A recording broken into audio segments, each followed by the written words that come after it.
we are spawning in on Wallachia on the northern side, playing as the Germans is Jeri, picking up a nice little wood treasure in base. Very happy with that.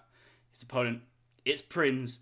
He is the AoE3 World Champion, Team Champion, versus an Asian team in the finals. But still, nevertheless, he is the AoE3 World Champion along with the name Daniel and Julian K. And he's playing as the Indians, spawning to the south of the map in the colour red.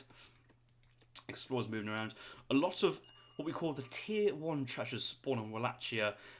Treasures which are only guarding like 40 rares, 45, 50. We've got some XP, some woods. Readily takeable with most explorers. And here we've got India with 2 explorers, so they can certainly move around the map a lot quicker and scout all these little treasures. And this explorer here, imagine take down the outlaw musketeer, or shall I say the marauding musketeer, on its own without losing a bit of HP, so it's really nice. Huge treasure here for India. Look at that. 2 deserted skirmishers for 70 XP. And guess what? They are skirmishers and they suck. 6 melee attack, 120 HP. They do have range resist, but as soon as you get into melee versus these guys, they are absolutely terrible. Because they're outlaws, they don't actually have any multipliers. They don't do burst damage versus heavy infantry, but they also don't have this melee negative multiplier or range multiplier versus cavalry. So actually, the evidence here would take a little bit more damage than intended, but see how quickly they drop down, and for 70 XP, Prinz will be very, very happy with that. Jeri's walked past another wood treasure. He got one in base. He's gone for the market start house hunting dogs. There's no need for him to quickly gather this treasure, so he was scouting a bit ahead to see what he wanted. I didn't quite actually see the treasure he took on this side. Maybe I get to look on this point. 100 food actually is very, very nice. Freebird has invited me to a match as well. No, Freebird, I'm not playing right now. But thank you for the invite. I feel very kind that people invite me to games. Makes me feel enjoyed by the community, and it's always nice. 2 set of wagons here for Jeri Khan number 1. Look at his deck here.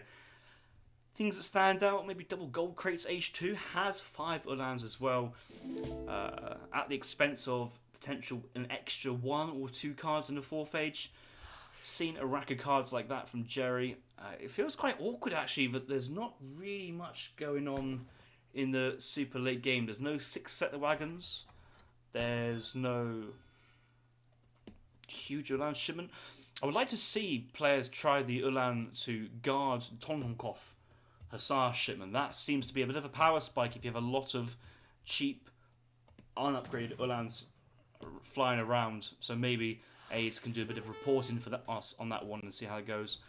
We have seen German water semi play a bit of an integral part in German meta these days and offers Germany a bit of an extra economic play. Versus India, it may be tempting. India here, slightly slower civ at the moment. Forward aggro thought has fallen off the cliff in terms of players' enjoyment and what they think is how India wants to play. And most players now are going for defensive Carney Barter. The Carney Barter was buffed, then nerfed, but it does still maintain its extra range. So most likely these 2 copy mines are in the range, all these trees, the double herd in the range, a 3rd herd in range, berries in range. Maybe backberries here, but that will be pushing it. But there's a lot of economic buff here for India in base. And India feeling very good at the moment. Our number 1 ranked player, Revnak, thinks that India is as good as Italy, if not better. Well, they have to be better now because he said that India and Italy were the same ranking Civ last patch. We all know that Italy got nerfed this patch only slightly. So by deduction, that means that India is the number 1 rated Civ by Revnak. Gunman going down. Forward trading post taken here by Jeri, not going for any of the side trading posts. I guess that Jeri is expecting in-base Carney Marta. He's looking to scouts now. All the best players know, and yeah, he sees the aura around the villager, so he instantly knows it's Carney Marta. He does see in-base barracks from India, and just it's one of those things that there's a few things in life you just enjoy seeing more, and that is India making in-base military units. I don't actually think Jeri even wants to make any units in Age 2. It's going to take a long time for any sepoys to cross the map, any Gurkhas. Maybe a cheeky Rajput's time in here from Prinz, maybe on the cards.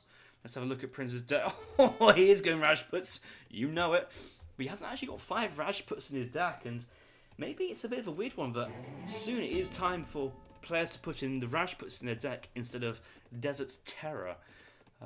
This card is a good card. Extra small multiplier for Sours and for Zambaraks, but it's not significant enough. It's less important than Camel Attack. That's 30% damage. And these two cards do scale very well together, but prolonged H2 Camels, nope, that's not what you really want, especially versus a Civ like... okay, maybe not especially versus a Civ like Germany, but Rajputs, they're fast, they melt cavalry, they have melee resist, and they can siege. Like, this is exactly what you want versus Germany. You punish the forward trading post out of position, and you pick off any cavalry trying to raid. We do have in-base stable here from Jeri. Is Jeri making Uhlans? Nope. He's not making Uhlans. He's sending in gold, but it's kind of awkward because, well, you know, he's going to overgather gold by a huge amount, so he's going to get not really the full benefits of impact of that shipment and trading post, and it's gone. In-base raiding, I'm going to give Jeri the benefit of the doubt, picked up a villager there. Wasn't paying attention, but the Rajputs come in to slice them down, and 9 Rajputs, and these Rajputs can just keep on moving forwards. They do have 150 HP, so they get 2 shot by the town centre, and Jeri's just having to get in there, which is okay. He's got the food to age up. He's just now gathering the gold. The settler wagons will gather that very efficiently, but that stable might go down. I don't know how much Prinz wants to commit to this. He is going for a 3rd batch of Rajputs and the Rumlops from the Ottoman consulate, so he's got to certainly tear down this stable and put under pressure. Those Uhlans have to run away, 1 HP, but that elephant... Will the elephant catch up to us, Speedy Boy? No, the elephant does not catch up, but the Rumlops will, if he wants to take them down. He's not. Minutemen force him back. The Rajputs, but here come the Ottoman cavalry, and yes, the Uhlans, the explorers do catch up with the Uhlans, but is that a fight the elephants really want to take? That, like, the Minutemen's the kind of the prize they want to get on and deal with, and actually the Uhlans are getting some good trades, and yeah, 1 elephant goes down. A bit of a unit mismatch up here from Prinz, I would say, and the Minutemen have suddenly got some good value. And yeah, they've basically picked off most of the Rajputs and got some trades versus the Ottoman cavalry. That's a win in anybody's book. I'll take that any day. Shipment ready to go. 1 war wagon being trained. 3 war wagons being shipped. Card number 1. All the settler wagons working. Does have his great coats. Very good boy. House being built by settler wagon. And Jeri is not feeling too bad about the situation. Yeah, he just punching the remaining cavalry with his vills. That's okay. Does have 4 settler wagons still in the town centre. That's quite a bit. Yeah, everyone's back out. A continuation of a Rajput push here from Prinz. I feel he's making more than he ought to, and he's still making Rajputs. There's no indication of wanting to follow up to the next stage. He's gone through various card orders. I have to think, I haven't really been paying attention to Prinz's card order, but considering that the barracks was thrown down as soon as the Egypt came in, 700 wood was card number 1. Then we went into our Ottoman consulates, get the consulate down, research units, would trickle, and now centered in the Sours to follow up. But yeah, we now have a couple of war wagons out in the field. These guys will, well, they're not the greatest guys away from Rajputs. So could we say that the Rajputs soft counter a war wagon? Potentially you might pick up a settler wagon here, but that settler wagon with enough HP will get inside. The Uhlans will come nearby. The Rajputs may turn around onto the Uhlans. I think they will actually. They are the damage dealers here. But as soon as a skirmisher shipment hits the floor here from the Germans, this India play will feel very awkward actually, because of how tanky the war wagons are. With their 20% melee resistance as well, the Rajputs are just not cutting through the war wagons as effective as Prinz would hope. Jeri taking here quite a significant score lead at this point. The Sours feel god-awfully awkward now. Age 2 Indian Sours, 225 HP versus German veteran war wagons, which do 120 plus per shot.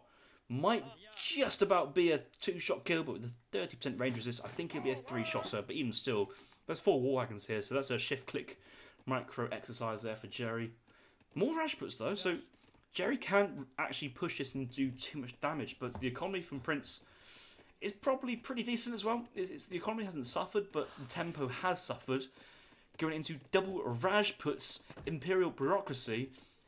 I mean, I know this is a ladder game, but are we hitting the mean button just a little bit? A couple of Gurkhas might be nice, but I guess Colonial Gurkhas, they don't have the range to damage or anything really to deal with H3 European units. And here comes 8 skirmisher shipments. There's still more Rajputs. Sauer's here to snare, and that's what Sauer's here to snare. It's the body block, gets in the way and snare. And the snares actually come down, and the Rajputs and the Paraffin are all over the war wagons and the Uhlans, and all this cavalry's going to go down here from Germany. The skirmishers are catching up, and they will manage to pick off units, but a lot of value has just gone down there from Jeri, the German player. Prinz, with his pure Rajput play, is just saying, hey, I don't need to micro. You micro. I'm just going to move forward and keep attacking. These guys don't do much damage versus skirmishers though, so I think Jeri would just about be lucky with that. But the problem is, the entire momentum from Germany has just been wiped. There is no momentum. There is no shipment spam. He's already gone through 2 H3 shipments. His 2 premier shipments, the best ones he can get, versus pure Rajput spam, have now gone. The 8 skirmisher and 3 war wagon does have 7 skirms. He does have Jaegers and Black Riders. These will both be amazing, but look at his resources. He's a food enjoyer. He's floating food. He can't afford this yet. Can he get amalgamation and try and work on getting gold increasing his gold income to get a mercenary shipment? He could. It's going to take some time though if he wants to do that. I don't think that's the time he has. The economy here from Prinz is starting to take over. 27 villages here from Germany, including 7 war wagons, so 34 Vilpop versus Prinz. Prinz up to 39 Vilpop plus Imperial Bureaucracy, Carney Martyr, and double Wood Trickle. So the scores are starting to close. You know, if you're playing at my level, you look at the scores and go, yes, I'm Germany. I'm in the lead. I can sense I'm in the lead. I've got score and I've got age. But the economy is way in lead here for the Indian player. And the score's almost touched and had overtaken there.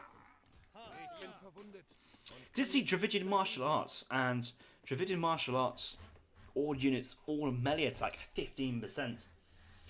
But a little while ago, before the last Rajput buff, so before that buff was even thought about, Rajput's hand attack up by 15%. This is a 30% attack for Rajputs in the second age, and you know, Rajputs are already defeating Uhlans, they're already defeating veteran war wagons.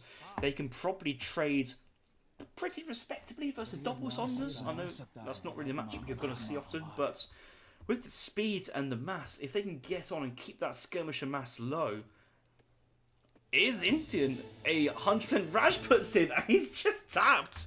He has just resigned, and Rajputs are dicing apart German players on the ladder. Dravidian Martial Arts closing off the end. Didn't quite see the combat, but the raiding, the sour raiding on the gold mine. Smart play, realising your German players in base gold mine is out. The push. Jeri knew he needed to kill villagers at the end because the military trades were somewhat even, wasn't quite working out. But once you're having undefended villagers getting raided by Sours and you're just not making headway into a Civ with better eco than you, that GG button had to be pressed. I think he was going to press that, and damn, that was an interesting game to see. And the first batch of Rajputs, I was like, I'm applauding you. Very good play, Prince. The second, I'm thinking, okay, that can work. The third batch, I'm thinking, not too sure this is the direction you want to go. We haven't really kept a mass going. The Minutemen has held well. He's up the age. The war wagons are coming. And then more Rajputs being trained. You're like, okay, we're going Rajputs. We're going to try and work on taking little trades when Germany has a small army. And you're looking at the first fight going, not great. And then Germany gets confident. They push out. They push out without pull tricking their skirmishers with them. And then 20 Rajputs see 8 war wagons and like 5 vet Uhlans and going, this is going to be great, boys. And they're not even veteran. They're H2 Uhlans, and the Rajputs just tore through the cavalry forces of Germany, and then just was playing the trading game with the economy. Rajputs are insane, and I've had a game where I was playing Dutch and Rajputs. I had like a Rajput all in on my town centre, and because these guys move fast, they siege high, and they do decent hand act. Like, Pikes do 8 melee, Rajputs do 18. Well, with the Dravidian martial arts card. It's certainly pretty strong. So respect to the Rajputs. And we've got to remember Sepoys versus cavalry barely exist anymore. So that's out of the equation. So forget Sepoys as India. I wonder if we've seen Sepoys nerf being reverted, because India feels to be in a very awkward position after that change. Like, I guess each unit has its more role, but actually does India start to have a bit of a cav disadvantage if you don't have Rajputs? I mean, maybe that's why Rajputs are now a must-use unit for the Indian army these days. What a good game. Enjoyed that one. And we'll see what else we can find on the ladder. Oh, Jeri, 36 population. Down to 5.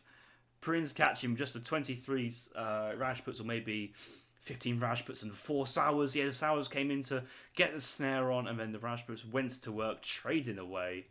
Kind of want to look at that economy and just the difference, the scaling of India, taking it away. I think Jeri was right to resign there. He knew it was going to go down even worse.